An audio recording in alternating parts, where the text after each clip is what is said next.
For Nature Bingo, you will need 8 large clue cards with 8 different coloured markers.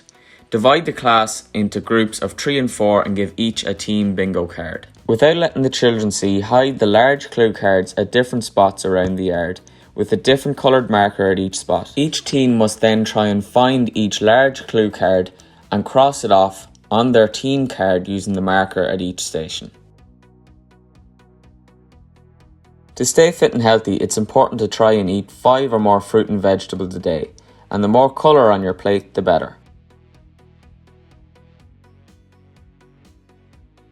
The first team to have a fully completed card is the winner.